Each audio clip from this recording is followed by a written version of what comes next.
Nous avons appris cette semaine que notre premier va demander un vote à l'Assemblée, un vote de confiance. L'idée est donc que si une majorité vote la confiance en notre premier, eh bien il reste, et si une majorité vote la défiance, c'est-à-dire ne vote pas la confiance en lui, eh bien fort logiquement il ne devrait pas rester. Soit on lui demandera de partir, soit lui-même démissionnera. Ce serait assez logique d'agir de cette façon.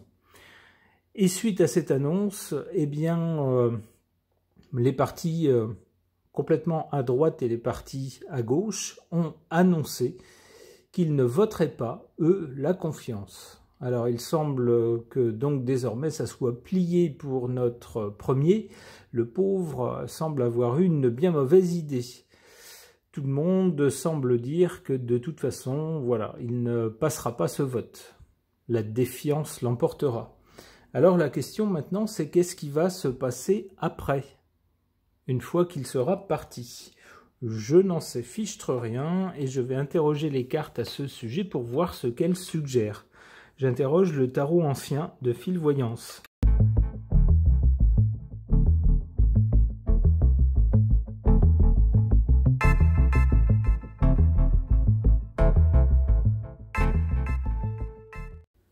Alors, qu'est-ce qui se passe? Suite au départ plus que probable, quasiment acquis, à moins d'une surprise énorme, mais le départ de notre premier semble acquis. Et qu'est-ce qui va donc se passer? On a en carte centrale l'amoureux. C'est une hésitation devant un choix à faire. Ben oui, si lui, il s'en va, il va falloir que notre lumière céleste nomme quelqu'un d'autre à sa place. Avec cette carte-là, il semble que le choix ne soit pas tout à fait arrêté, ou que peut-être s'il a un nom déjà en tête, eh ben, il n'est pas sûr que ce soit forcément le bon cheval, si j'ose dire. On a donc une hésitation. Qu'est-ce qu'on a du côté du passé avec la papesse? On a des choses non dites. Alors peut-être aussi que pour notre premier, ce vote demandé, ce vote de confiance aura été une ruse de sa part pour partir. Peut-être est-ce un calcul. Peut-être qu'il s'est dit, si je demande ça, c'est sûr qu'ils vont tous voter, enfin pas tous, mais beaucoup, contre moi, et ça me permettra de m'en aller. C'est peut-être ça. Et alors, à l'avenir, quoi donc? Le monde nous parle d'un succès. Le monde nous parle aussi, peut nous parler également d'influence extérieure. Alors il est possible donc que la personne qui soit nommée après notre premier actuel, qui est maintenant sur un siège éjectable, dont le compte à rebours a été lancé, eh bien peut-être que son successeur sera nommé à partir d'une suggestion venue de l'étranger. Peut-être que de l'étranger, alors est-ce que c'est Bruxelles? Est-ce que c'est de l'autre côté de l'Atlantique? Je ne sais pas. Peut-être qu'on va lui glisser quelques noms à l'oreille, en disant, eh ben, on serait content si c'était ça, et peut-être qu'on vous chercherait moins de noises avec votre budget, par exemple. Vous voyez, le genre de choses.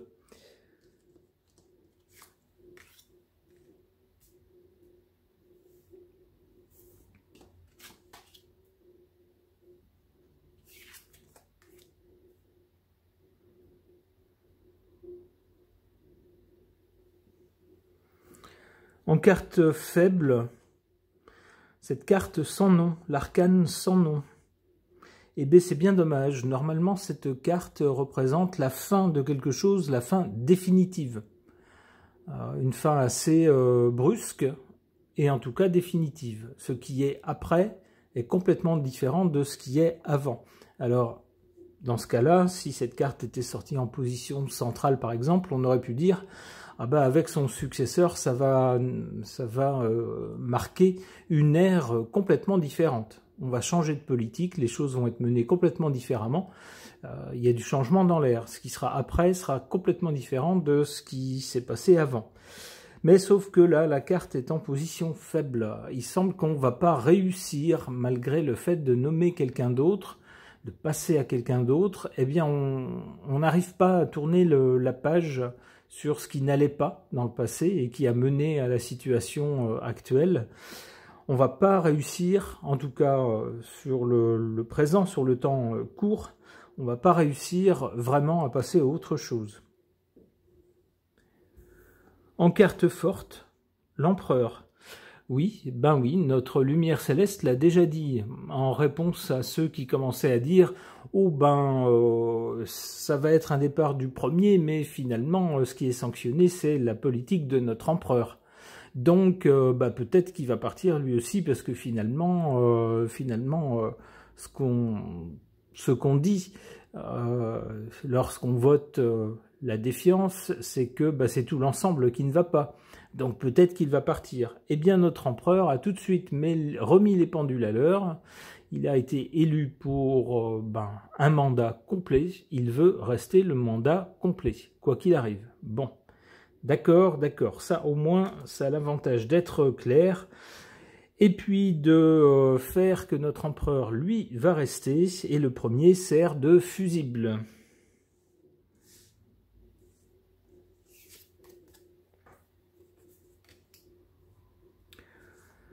Alors, du côté donc de l'avenir, du résultat, le monde et le diable. Le monde, je verrais donc ça plutôt comme des influences extérieures. On sait que les finances de la France sont dans un état préoccupant, plus que préoccupant, et qu'il est question plus ou moins d'intervention d'organismes extérieurs qui prendraient plus ou moins le contrôle de la gestion du budget français. Alors si c'est le cas, on peut s'attendre à des coupes drastiques dans les budgets, à des choses jamais vues. Et qu'est-ce qui se profile? Eh bien, avec le diable, il est bien question d'une dimension matérielle, et il est question aussi avec le diable, forcément, d'un chantage. Grosso modo, peut-être, si vous ne nous laissez pas prendre les manettes, eh ben, on va pas vous faire de cadeaux.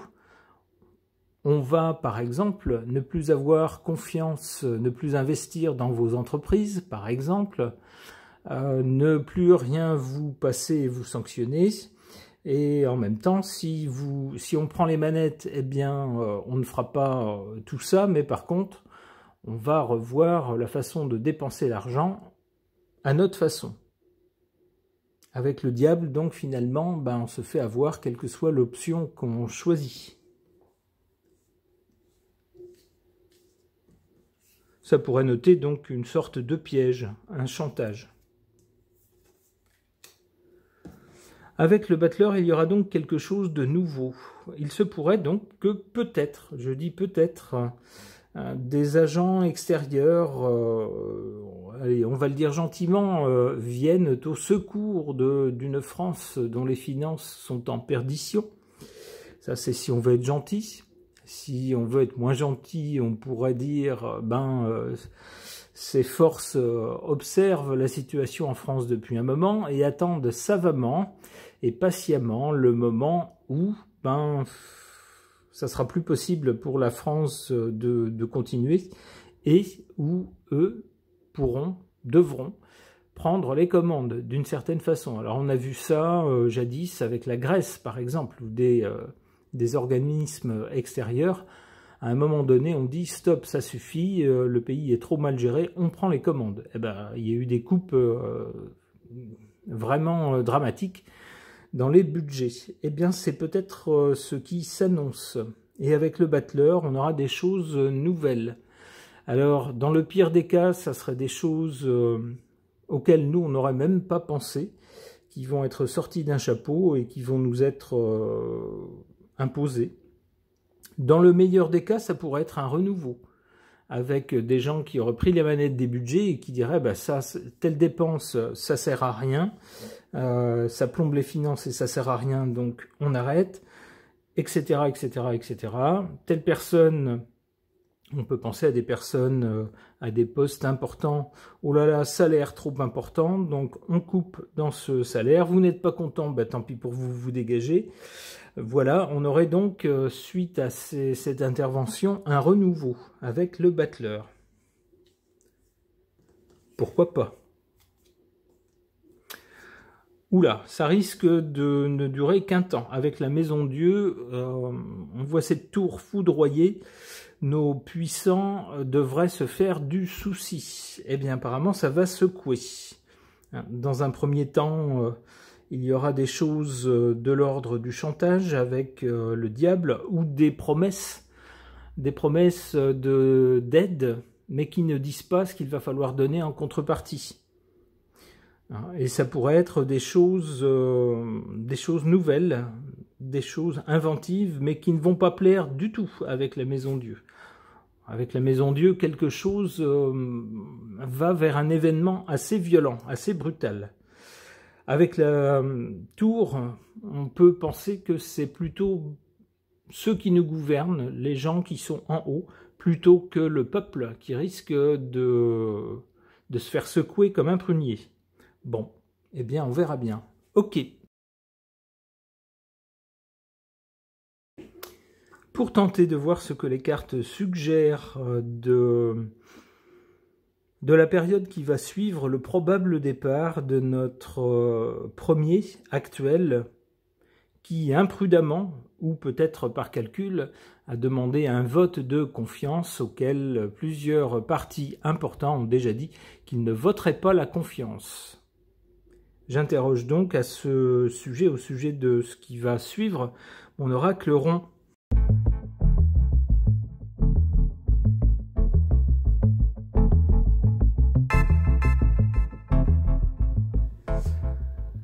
Alors, que nous disent ces cartes? Qu'est-ce qu'elles suggèrent? Du côté du passé, on a le feu d'artifice, c'est la fête. Oui, on s'aperçoit de plus en plus que dans les rouages du pouvoir, on pourrait dire, eh bien chaque jour on découvre des abus, des gens qui se vautrent, qui se gavent d'argent public, de l'argent des contribuables, des gens qui sont accrochés à des postes honorifiques avec des salaires mirobolants, tout ça payé par nous. Alors c'est la crise, mais pas pour eux. C'est la crise pour nous, mais pas pour eux. Donc ça, on nous dit, c'est du côté du passé. Alors il semble donc bien qu'il va y avoir un changement. Pour le présent, on a cette carte de la perle. Il y aurait donc peut-être parmi tous nos politiques une personne qui serait une vraie perle. Encore va-t-il falloir la découvrir parmi toutes les huîtres. Eh ben oui, c'est pas facile de savoir dans quelle huître se trouve la perle. Cela dit, du côté de l'avenir, on a cette carte de l'œil de protection. Eh bien, il semblerait que les choses iront mieux à l'avenir, après le départ de notre premier.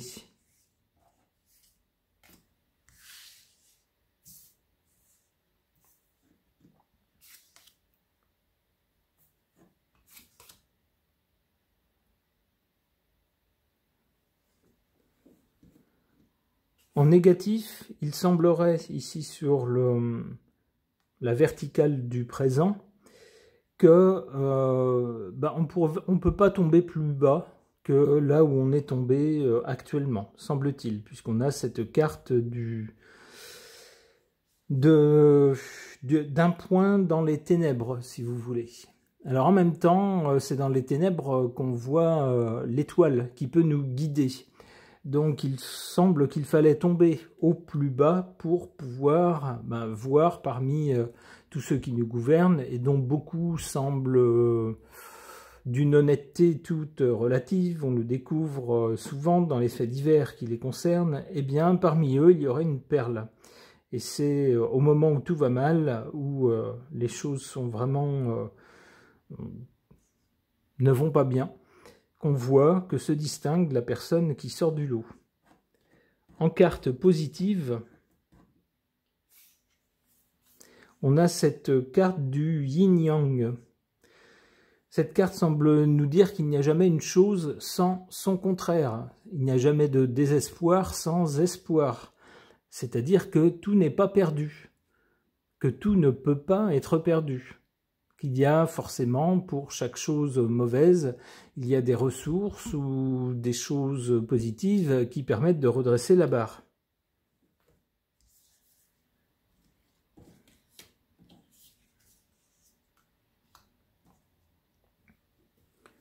Alors, du côté de l'avenir, il semble donc que malgré tout, sur notre pays, on pourrait dire, il y ait une petite protection. Ou en tout cas, ce symbole semble dire, ne sombrez pas non plus dans le désespoir, tout n'est pas perdu. Et qu'est-ce qu'on a ensuite? On a ces étranges signes qui pourraient nous parler d'une aide inattendue, venue d'ailleurs.